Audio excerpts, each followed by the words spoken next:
ساڵانێکە شەپۆلێکی فراوانی کۆچی گەنجان لە سنووری ئیدارەی ڕاپەڕین بەرە وڵاتانی ئەوروپا دەستی پێکردووە.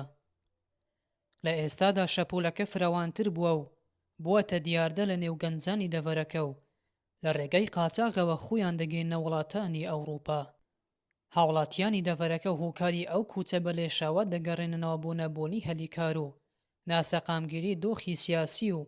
ئابووری لە هەرێمی کوردستان. بەداخەوە ئەمە بۆ خۆمان خەڵکی ناو هەناودانی ئەو ناوچەیەن کە دەبینین بە تایبەتی ئێستا لە شوێنێک کە وەستاوین پێداگوتری شەقامی گوڵەباخ ڕۆژانی پێشوو ساڵانی پێشوو بەدەیان گەنجی جوان بەدەیان خەڵکی جوانت دەبینی کە هەرێکیان نەخشیان هەبوو لەم شارەدا لەم وڵاتەدا هەرێکیان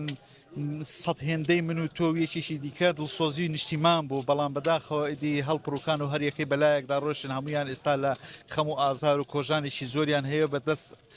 یعنی تامەزرۆی حەسرەتی ئەویان هەیە ڕۆژێک لە ڕۆژان بێنەوە ئەو شەقامێککە ئێمە بێکاری ئەگە کار هەبێ دڵنیا بە خەڵک وابەستە دەبێت بە کارەکەی خۆی و بیر لەوە ناکاتەوە ئێرە بەجێ بێڵە بەڵام بێکاری بەشێکە لەو حاڵەتانەیەکەوە چۆتە ناو مێشکی هەموو گەنجەکانەوە کە نازانێ ینی وەکو خەڵکیێکی ناتوانێت وەکو خەڵکیێکی دیکە بژی کە ناتوانێت ناچارە پەنا دەبات بۆ ئەوروپا. گەنجی چی ناشکرێ بێ ئەوەتانە ئەوە گەنجەکانمان هەموو خەریکی دۆمینە و تاوڵە و نازان کاتی خۆیان بەسەر چۆن بەسەر بەرن بەڕاستی من گریانم بدێ بۆیان گەنج ئەگەر ئێمە تەماشاکەین داینەمۆی وڵات چێە گەنج هەڵی دەسۆڕێنێ خۆشگوزەرانی بۆ وڵات چێ دەهێنێ گەنج دەیهێنێ ئاشتی و برایەتی تەبای چێ دێنێ گەنج دەیهێنێ. بەکر عەلی سەرۆکی کۆمەڵە پەنابەرە گەڕاوەکانە و دەڵێت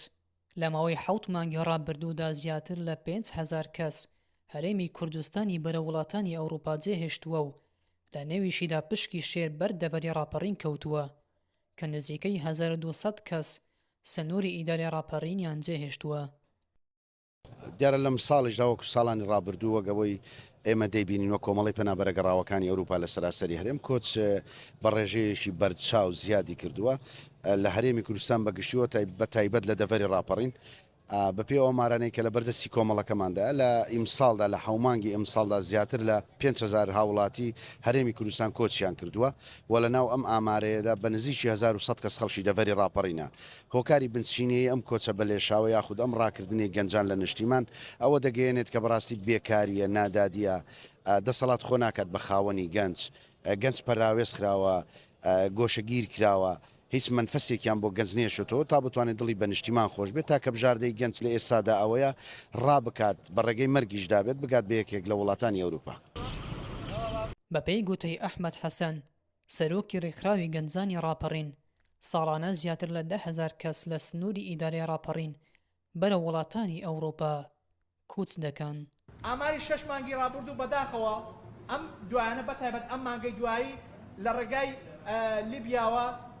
هەفتەی بەلایەن کەم 300 بۆ 400 گەنج کۆز دەکات کە ئەمە مەترسێکی زۆر گەورەیە تا ئەم ڕێ نەکرابەوە کۆز تۆزێک هێور ببەوە بەڵام